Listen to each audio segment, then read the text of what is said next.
Much Too Young to Work So Hard. Nonfiction by Naoki Tanaka. A picture of child labor. The year is 1911. Boys aged 9 and 10 are working as coal breakers at a coal mine in Pennsylvania. They are sitting in rows on boards placed over conveyor belts that are carrying coal from the mine to large bins and dump trucks. The boys' job is to pick out any pieces of slate and stone embedded in the coal. The boys must watch very carefully because coal and slate look very much alike. A foreman, armed with a broom handle, wraps the heads of boys who are not working hard or fast enough. The boys bend over the conveyor belts until their backs ache. Their faces are covered with soot. Often they have chronic coughs from breathing in air thick with coal dust. Small, hired hands. Young girls were not exempt from such hard labor. During the early 1900s, when many crops were still planted and harvested by hand, children, both boys and girls, worked on farms in large numbers. People who were opposed to children working in factories often saw nothing wrong with them working on farms. After all, they were working with their families and breathing in fresh air. Some children did help out on old-fashioned family farms,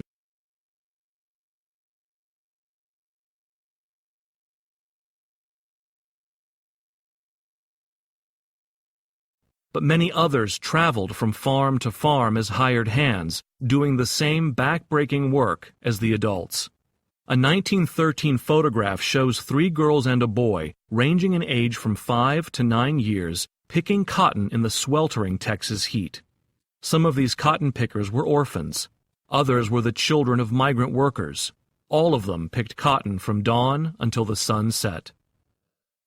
Documenting child labor. In 1908, Lewis Hine wrote, "There is work that profits children, and there is work that brings profit only to employers.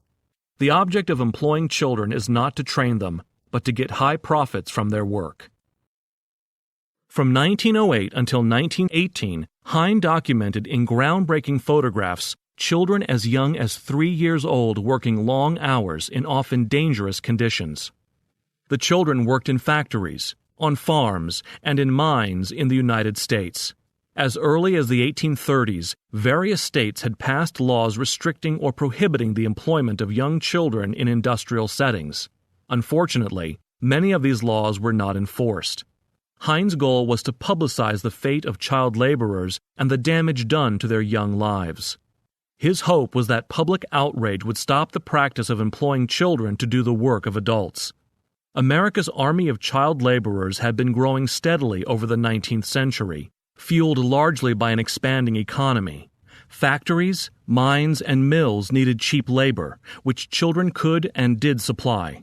By 1911, more than 2 million American children under the age of 16 were a regular part of the country's workforce. Exploiting children. Hine and others devoted to the rights of working children had no argument with children helping out with family tasks. Their focus was on the exploitation of children. Children were exploited because as workers their labor was cheap, and because their age made them easy to order around.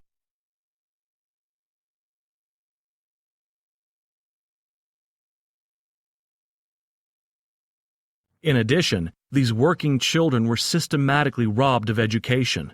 Many were illiterate, and most had never attended school or, if they had, attended only sporadically.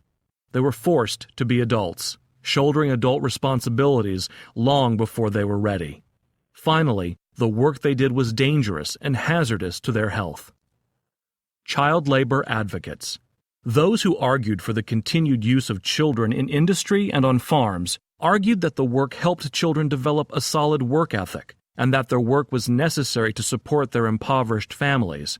Others claimed that after having worked hard labor, children would be more motivated to go back to school and become educated.